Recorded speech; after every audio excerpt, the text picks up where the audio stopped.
myself. So everybody, we are so excited for you to be here for the release party for Come Back for a Little Bit by Elle Warren. We have the author herself right here. So I really just want to get right into this because I actually just went through and reread the book today for myself, just to give myself a quick brush up before we talk and do the little Q&A later. And I'm just like, this book is so it's just so wonderful and beautiful and really hit me right in the feels. So thank you so much, Elle, for letting us print this book. I just want to say that. But without any other shenanigans, I want to introduce our author for today, and that is Elle Warren.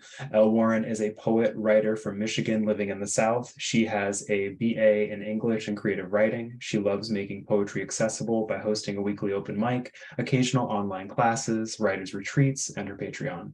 She works as a writing consultant, a teaching assistant, a teaching artist, and is writing a memoir. She enjoys farmers markets, reality TV, boarding, and sitting with her cat, Opal.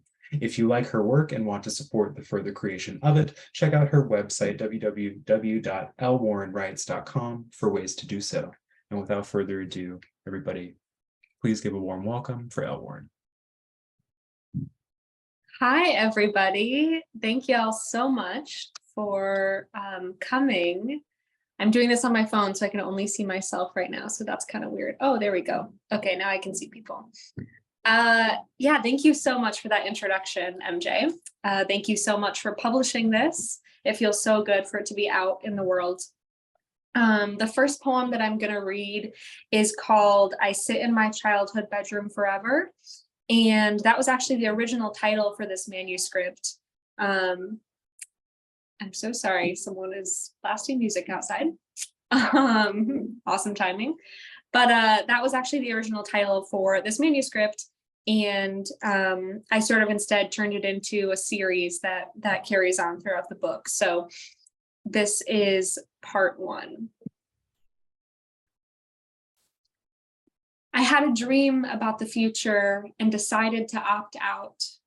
I am a cloud buoyed by the memory of laughter. Eyes closed and legs folded in the middle of an empty room, the laughter crystallizes, becomes as real as the bedroom light that bathes me a shape. The synchronous roar of my family rumbles from the dining table, runs up the stairs, spreads my smile with a butter knife, sounds like everyone is alive. The hum gets louder and we are singing. It's someone's birthday.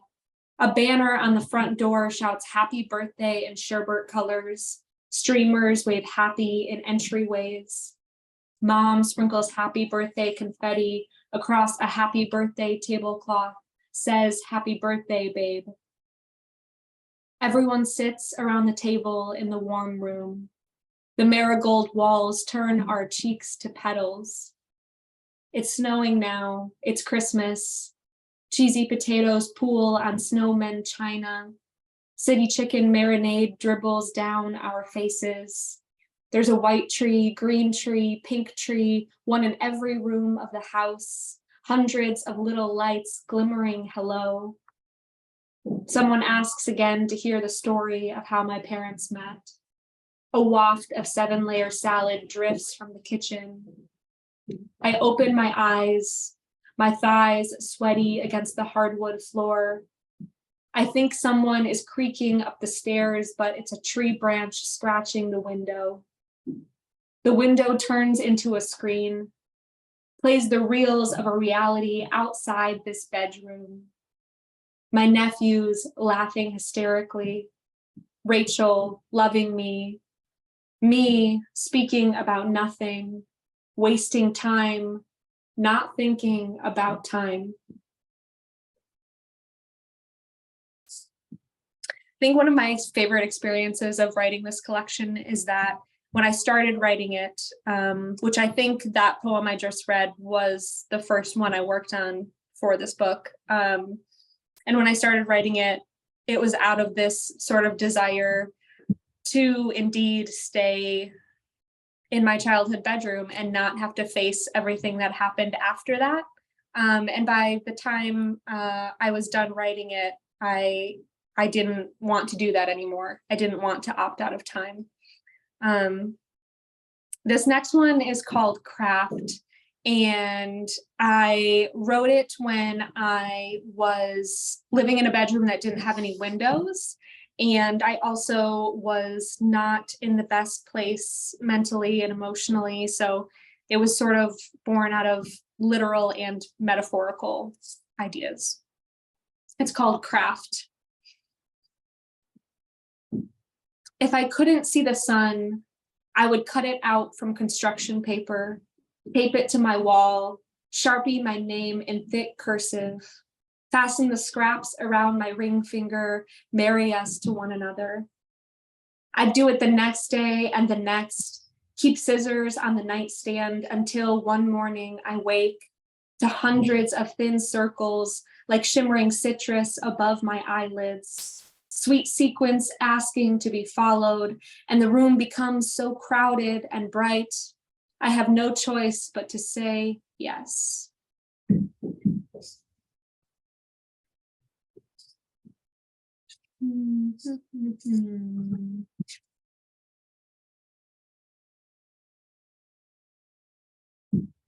This was one of the last ones I wrote for the collection. It's called Ode to Myself Next to the River. A pierced fish lip bleeds out.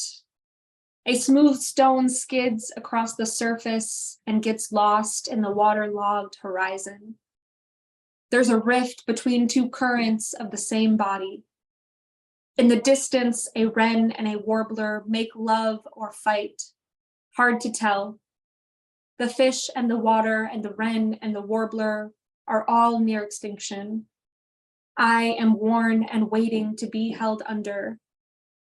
I'm not suicidal, I just hope to wake up different.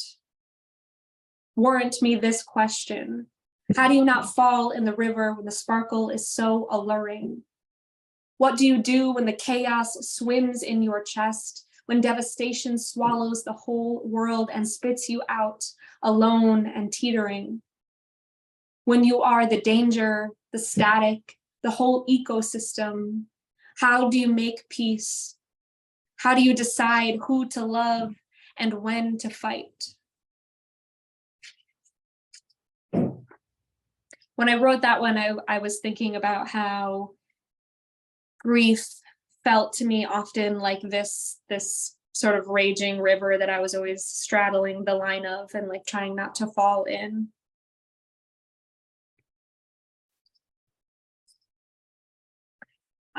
Next, I'm going to read part 2 of I Sit in My Childhood Bedroom Forever.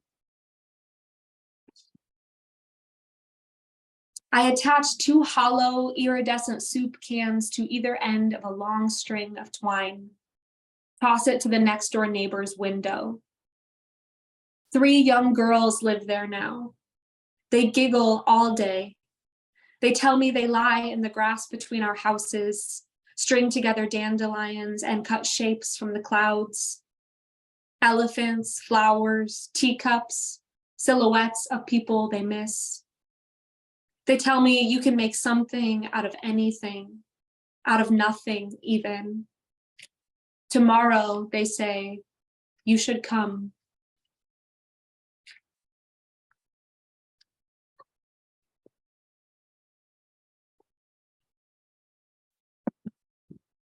The next one I'm going to read is called Carnival. It was the inspiration for this Ferris wheel that is on the cover.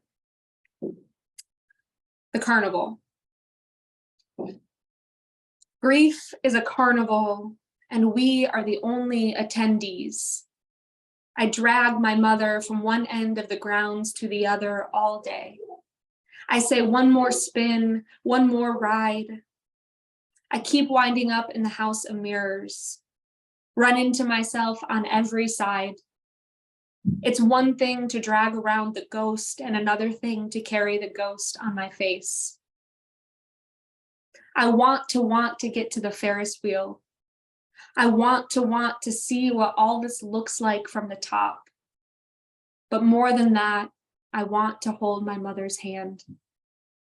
I peel my eyes away from the Ferris wheel and bring them back to her.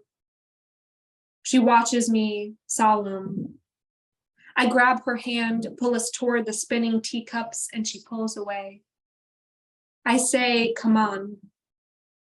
She is silent for one spin, 2, 3. Go, she says. Go home. I tell her I don't want to leave her, and she vanishes.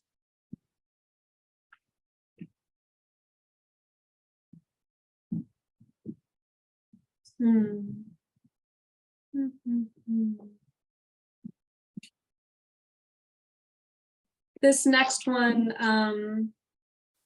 I did a reading yesterday and I prefaced this as being a lighter poem, and then I read it and I realized that actually wasn't the case, but it is about reality TV, so maybe that, inherently adds a little bit of levity. It's called Vanderpump Blues / Ode to Reality TV. Sometimes I see someone from a distance and mistake them for Snooki or Stassi, the new characters of my life, like Friends. Ariana, who came out as bisexual, Kristen, who people call crazy Kristen, and JWoww and Kim and Chloe and Courtney. In memory, it's always winter when my laptop leads me into bed to absorb their beautiful, blue-lit faces. Blemish-free and bronzed, outside so quiet, the snow filling in windowsills, the hospital filling its beds, background noise of my roommate's boyfriend's video games, everyone either inside or dead. But their voices, clearest cutting through of the stillness, how grateful I am for the obliteration. A world where a good shouting match and 60-second commercial break blink away the apocalypse.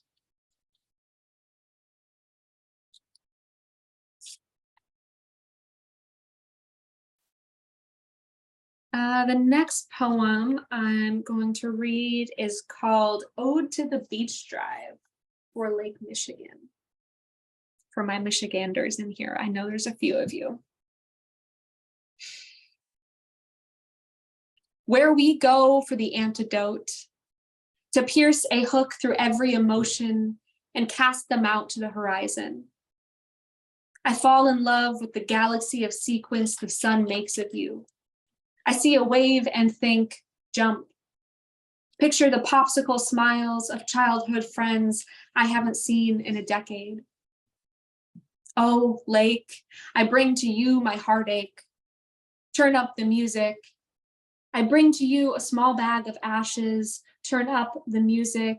I drive to you after being 1,000 miles away for 6 months and feel like there is room inside me for all the ages I've been here, all the albums I've cried to, Dashboard Confessional and Taylor Swift and Mac Miller. The swings we ditched school for are gone, and so is the baby slide in the shape of an elephant trunk, but plenty is the same. The whole town still gathers for the sunset, tucking away between the waves, whatever quiet celebration or plea we've been hoarding.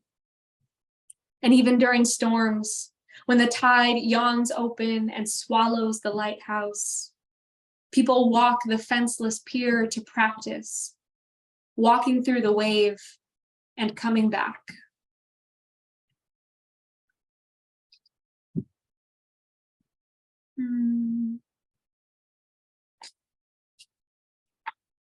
This is a newer poem called Sound Bites from Summer 2020. I leave the fan running because it's noise. I watch stand-up to study laughter. I eat oranges for vitamin C and I love myself, but get tired quickly. Some days I make my bed for something different. In a dream, I ran 78 miles and jumped across the Mississippi River. The number of people I miss is exhausting. The Mercury Cafe is in a city 1,000 miles away and a mile high. My heart is an accordion and so is time. stretches, contracts, clenches, sings, is unpredictable. I was born on the beach of memory. Something good is waiting. Something good is waiting.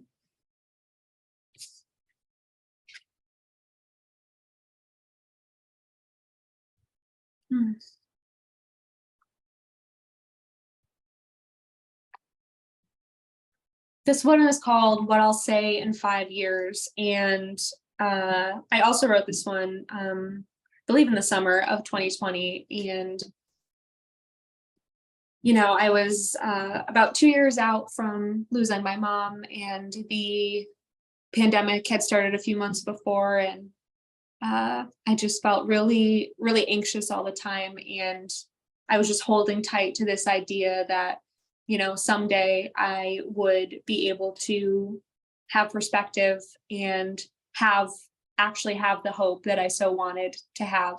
And we're not quite 5 years out from that, but I do feel that way now.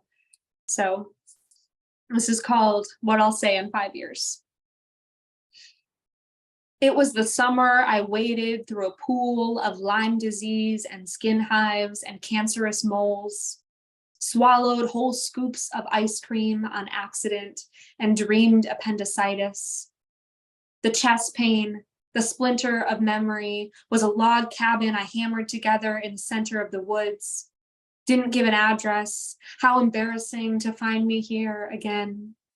I meant to throw a match behind me last time. I named the walls after what I thought would kill me first. I stared at them for hours. I prayed for the womb, that there was something about it that lasts forever. I just wanted someone to say, I hear you.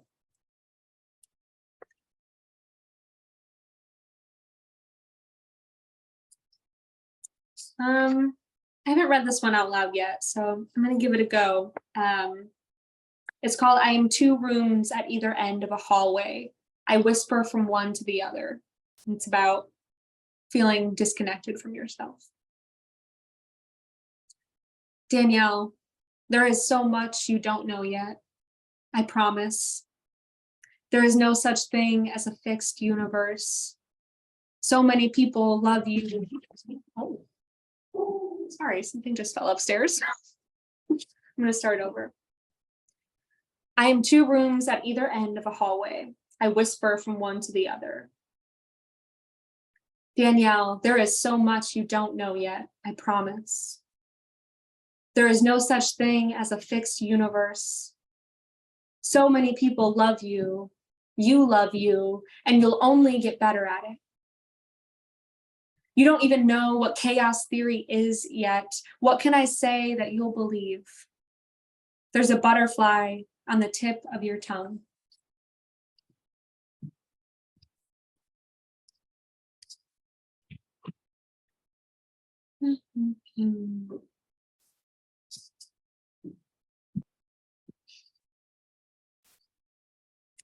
This is another shorter one that I haven't read out loud yet. It's called For When Your Brain Feels Like a New House. I am running through tar, ant climbing sand dune. Sometimes metaphors get in the way. I am walking to the kitchen, then forgetting why. I just moved to this house, so I'm also forgetting where everything belongs. Sometimes I just stand in the middle of the floor and flail, turning to one side, then pivoting for the other. I always find what I'm looking for eventually. Every day takes a little less time.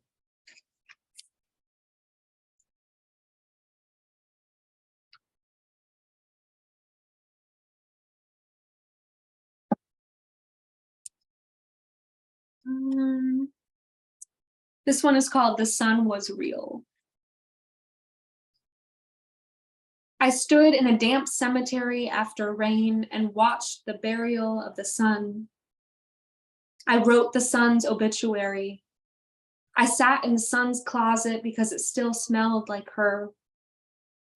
Without sun, I give myself pep talks in the shower. Write, "You can do this" in the steam fogging the glass. Hum, "I've got sunshine on a cloudy day," over and over and over until I remember everything the sun made is still here.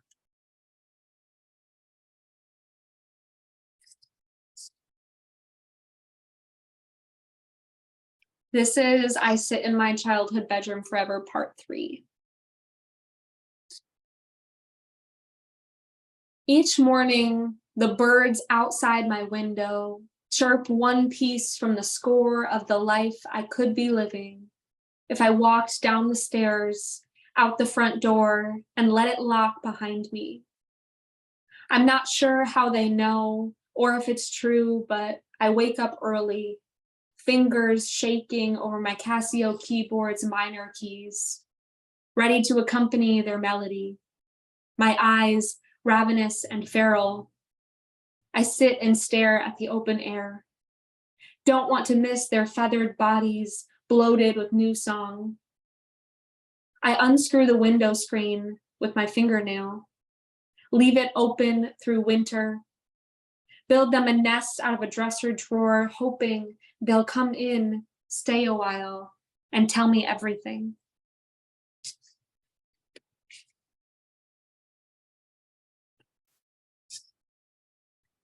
I think I'm gonna go right into I Sit in My Childhood Bedroom Forever, Part 4. And never bike down 16th towards the clock tower at 7:30 p.m. in spring, after work at the smoothie shop, arms sore from the blenders, bouncing along the cobblestone, the sky a medley of melting fruit, tangerine, banana, acai. I never ride and feel proud of what I've built here. Never hear the mall ride behind me and know it's possible to look at the past without bartering everything I have to get it back.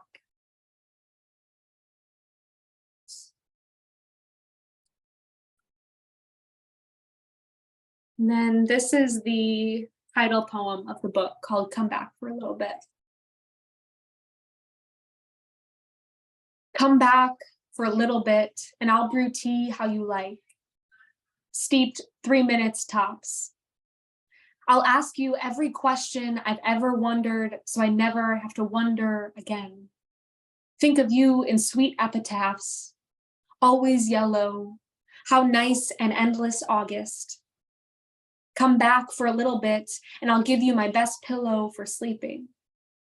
If you sleep, rest your head at least, we can color, finish a puzzle. My cat wants to meet you. The couch wants your body back. The air misses the space you took up. Me too, I whisper. Yes, I'm talking to air now. There is nothing new to say about grief. The most ancient heartbreak.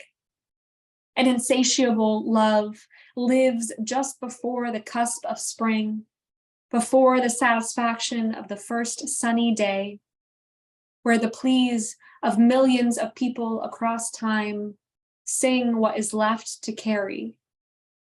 Come back for a little bit, please.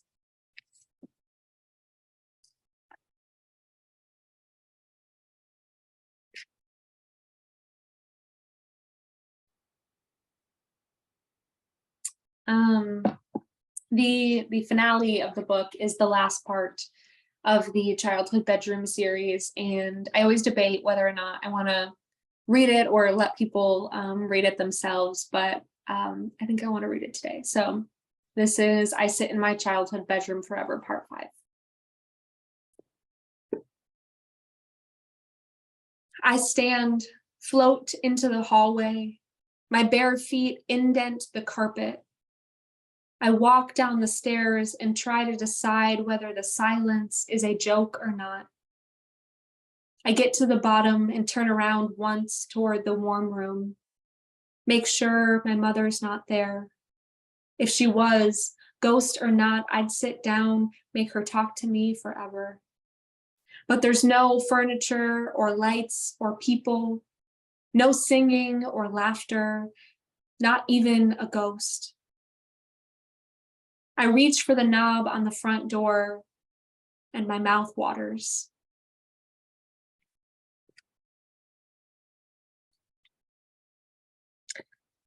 All right, that concludes the reading portion. Thank you, everybody. Oh my God. Oh, wait. I think I switched us. Hold on. There we go. Elle Warren, everyone, please, some love for the author and that truly beautiful and profound reading we just experienced right now. Yeah, honestly, I think for me, especially now hearing you read again, the thing that really sticks with me is just how well and vivid you captured the residual haunting that comes from longing and grief. Mm. You know, like that's really what like hit me the most about this particular book, and some of the repetition that you use throughout it and stuff, it just like really hits home. Yes, B said absolutely stunning, and I completely agree. Thank you. So we are going to do a little bit of a Q&A. I have a couple things that I've just jotted down to talk with Elle about, but if folks who are here listening have anything they would like to ask, please put it in the chat. I would be more than happy to ask the author. And I love it if it's more than just me, you know, spitballing here and throwing stuff out. But something I actually wrote really quick, because I actually did not know this, was I didn't realize that the book wasn't originally titled Come Back for a Little Bit. I didn't know that there was a switch from the childhood bedroom. And so I'm curious what for you kind of stirred that switch or that like reframing for the title, because I do think you nailed it in the end with that line. So if you could talk about that a little bit. Yeah, I think it was kind of a couple of reasons. First was like super practical. I had sent this manuscript out to a few presses with that title and kept getting rejections. And now looking back, like it wasn't the title, it was like the poems weren't ready yet. Yeah. It wasn't this version that we have now. But at the time I just was like, well, maybe I should try switching up the title.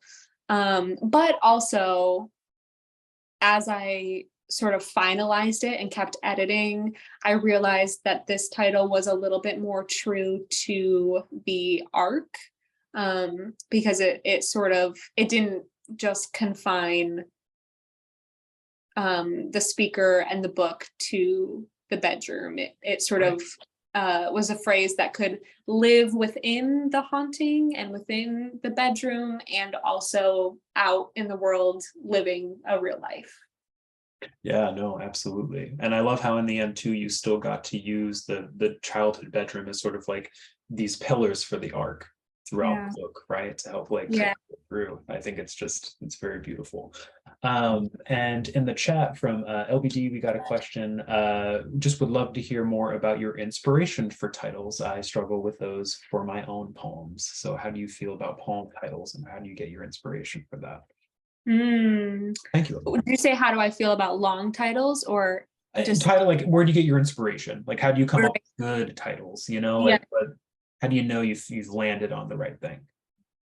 Yeah, that's a good question. I don't know if I do. I think titles for me are sometimes one of those things that either comes to me or it doesn't. Like sometimes I'll like just have an idea for a good title really before I even have a piece. Other times it's like I like when a title does work for the poem. Like, for example, I have a poem called What OCD is Actually Like. And if you read the poem without the title, you wouldn't know what I was talking about. So I always think that is kind of fun if the title can like do a job and enhance the poem in some way. But yeah, other times it's just super plain, like the Carnival poem is just called The Carnival. So yeah, I don't know. I'm a sucker for long titles. But yeah, I definitely have my frustrations sometimes with titles as well. Absolutely. And also, LBG, there's nothing wrong with using numbers as your titles. I'm just going to say that. You Yeah. can totally do that too. That's totally fine. Oh, of course. Elle says thank you for your answer. So actually, you brought up the that particular poem about OCD, and so I was wondering, just because obviously this book deals a lot with OCD in relation to some of the things that you experienced, and OCD, like many mental conditions, often is vastly misunderstood. Yes. Right. And so I am curious, what do you hope people come away in terms of like a better understanding of OCD, whether it's from your poems here or just in general? What do you wish is something that people better understood about it? Yeah, definitely. Well, I think, oh gosh, there's so many things I think about that a lot. Um, I definitely hope that after reading that poem, there is a little bit more of an understanding. Yeah, I want people to walk away from it knowing that it is different than anxiety. Anxiety and OCD are not interchangeable. Um, and that it isn't just about hand washing or a love of cleaning or organization. It can be about like literally anything. Um, yeah, and that it just is like really mentally taxing. Absolutely. No, thank you. That's great. Got a question from Emily Stoddard in the chat here. Josh Savory says, shout out to Prozac. Thank you, Josh. Yes, with that. I think it's in Uh, my it acknowledgements is in actually. it is in the back. It's in the acknowledgement. Yeah. uh, so Emily Stoddard says, I love the way the warm colors, marigold, butter, sun, oranges too, I think, showed up almost like a contrast to the ghost air haunting your images, wondering where you feel like your poems begin, in image slash color or in memory, etc. I like that. Um, I think, hmm. I think they begin in memory. I do think they begin in um like in objects, but not necessarily in color.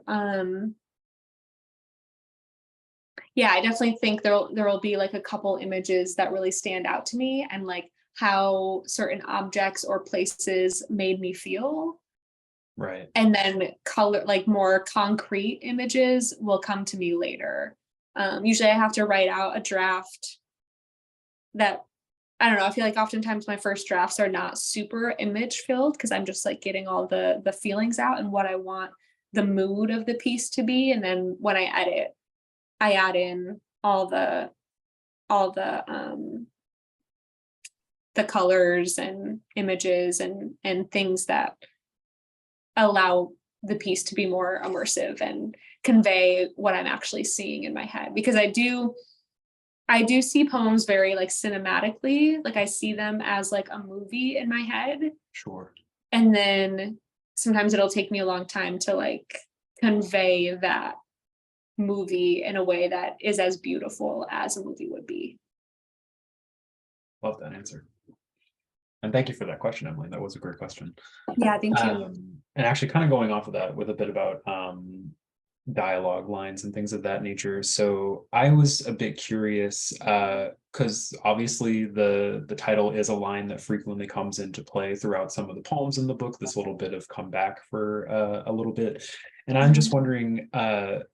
Was that actually something that you exchanged with your mother or folks with your family? Was that like a common loving line, or was that something that you came to think of and that like, wow, this is perfect to describe what I'm feeling, and I wish we could express it like this?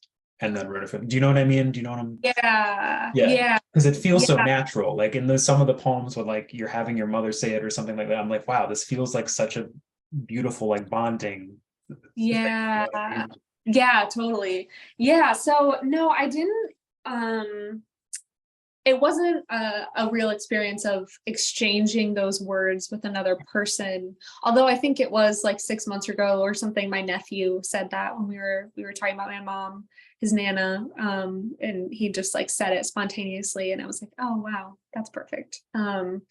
But no, in the early days of grief, it was something that I would think or even say out loud to myself, you know, in those early moments of like shock and denial and feeling like it's not true, you know, there's a sense of maybe they'll come back, and almost this begging for them to come back. It truly is, like, it hits every time it comes up. Yeah. And I think it's interesting too, because it's like true, it's true in the very beginning of grief, and then it's still true at any point, just in a different way. It's not so raw and guttural, but it's still, you know, like I say at the end, like, who wouldn't say that about the people that they love that aren't here, right? Right. Like, that's the thing that is left to carry, is like, Right. if you had the choice, you would bring them back. Absolutely. It's that lingering love, 100%. Yeah. Like, without a doubt. Yeah. And I have another question for you. If anyone else in the chat wants to throw something out, please do. But there was a couple poems that you mentioned that you were reading for the first time out loud tonight. And so I was just curious, I mean, it could be no particular reason, but I was curious if, because I feel sometimes going back to certain poems is a little difficult if I'm not feeling the same way about them anymore, or if like work through, and those particular poems do have to deal with like disconnect or like a dysphoric feeling. And so has it been harder to go back to those because you've come so far along in your own experience and your own growth, and it's like, I did what I did with those poems, you know? And how did it feel now to get to read those out? Yeah. So, you know, the ones where I said that I hadn't read them out loud yet, I actually don't really feel that way with those poems, but I do feel that way with a few others. For example, there is a shorter series throughout the poems of imagining that I'm having like these very specific conversations with my mother, like we're like talking on the phone. Right. And those ones I definitely have a harder time reading. Just because I think there's some of the more raw poems of the book. I think they are amongst the first few that I wrote for it, which was like 4 years ago now. And I read one of them last night at a different reading that I did, and it felt more emotional than I expected, because yeah, like you said, it's like I am not the same person that I was when I wrote this, and I'm in a different place, but to read it out loud kind of brings it all back, and not necessarily in a bad way, just just reminds me of everything. Absolutely. Yeah, that makes sense. Well, those are all my questions for tonight. Anyone else? Bueller, I'm going to throw it out there before we close it out. Just saying, don't be shy. Now's your time. Actually, I lied. I do have one last question. Okay. So I know you mentioned that big fan of reality TV, and so I'm curious how you felt about all this Vanderpump drama that has been going on. What's your perspective? How are you feeling? I'm not a huge fan, but I hear about it through Morbid and other things. So. Oh my gosh, it's so intense. Yeah, it's like surprising and also not surprising at the same time, knowing the people involved in the scandal. Yeah, it sadly makes for good TV. It does sadly make for good TV. I was wondering, it was funny because you read that poem and I'm like, oh, I wonder if she's been keeping up with this. Oh yeah. I wonder how it feels reading this poem right now. For folks that don't know, just look up Vanderpump Scandal. You know exactly what we're talking about. Scandal, if you will. Oh, we did get a question from Dennis. Dennis at the buzzer. Oh man. How did this book relate to your first release? Hmm. Um, yeah, so I self-published a book back in 2019 or like late 2018. Um, and that book, I would say I wrote it very much from trying to look above. I would say that I was still in shock when I wrote that book. Um, and I wasn't so much feeling my feelings as I was just like trying to alchemize them into art right away as this sort of coping mechanism. Um, and this book, I would say, is very much me actually processing and feeling all the things Yeah, as hard as it was. thank you. Thanks, Dad. That is a perfect question to end on. Uh, that has been our show for tonight. Come Back for a Little Bit is out in the world right now. You can get a copy at gameoverbooks.com. Ask your local bookstores and libraries. Just do yourself a favor. Yes, it is a gorgeous book, and Elle, thank you so much for being with Thank us you. tonight and chatting with us. That is our show, folks. We hope you had a good time. And yeah, be well. Have a good rest of your night, everybody.